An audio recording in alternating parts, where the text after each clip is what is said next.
Hello viewers, Suryakumar Yadav தலைமையிலான India T20 cricket அணியானது தற்போது தென்னாப்பிரிக்க அணிக்கு எதிராக நடைபெற்று வரக்கூடிய 5 போட்டிகள் கொண்ட T20 கிரிக்கெட் தொடரில் பங்கேற்று விளையாடி வருகிறது. இந்த தொடரின் முதல் 3 ஆட்டங்கள் முடிவடைந்த வேளையில் அதில் 2 வெற்றிகளை பெற்றுள்ள இந்திய அணி 2-1 என்ற கணக்கில் பார்த்தீங்கன்னா இத்தொடரின் தற்போதைய நிலையில் முன்னிலை வகிக்கிறது. அதனைத் தொடர்ந்து பார்த்தீங்கன்னா இவ்விரு அணிகளுக்கும் இடையே உள்ள எஞ்சிய 2 ஆட்டங்கள் அடுத்தடுத்து நடைபெற இருக்கின்றன. அந்த வகையில் டிசம்பர் 17ஆம் தேதி அன்று பார்த்தீங்கன்னா லக்னோ மைதானத்தில் 4வது T20 போட்டியும், டிசம்பர் 19ஆம் தேதி அகமதாபாத்தில் 5வது T20 போட்டியும் அடுத்தடுத்து நடைபெற இருக்கின்றன.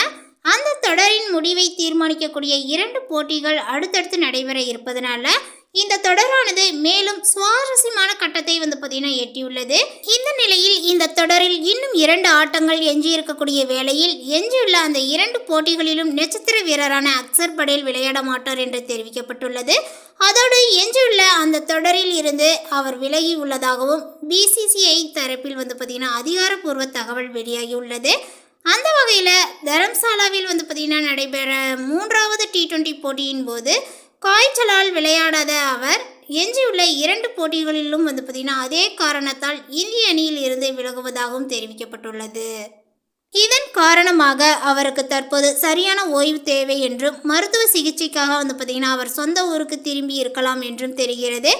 இருந்தாலும் அக்சர் படேலுக்கு பதிலாக ஏற்கனவே வாஷிங்டன் சுந்தர் அணியில் இருப்பதனால் அவர் விலகியுள்ளது இந்திய அணியில் எவ்வித பாதிப்பையும் ஏற்படுத்தாத வகையில் உள்ளது என்று குறிப்பிடப்படுது.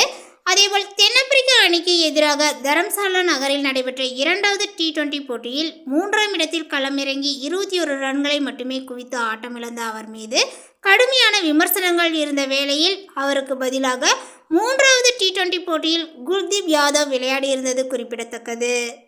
இந்த தகவலை பற்றி நீங்கள் என்ன நினைக்கிறீங்க? உங்களுடைய கருத்துக்கள் என்னங்கிறத நோட்டிஃபிகேஷனில் போடுங்க. மேலும் இது போன்ற பல சுவாரஸ்யமான புதிய தகவலுடன் அடுத்த ஒரு வீடியோவில் சந்திக்கலாம். தேங்க்யூ.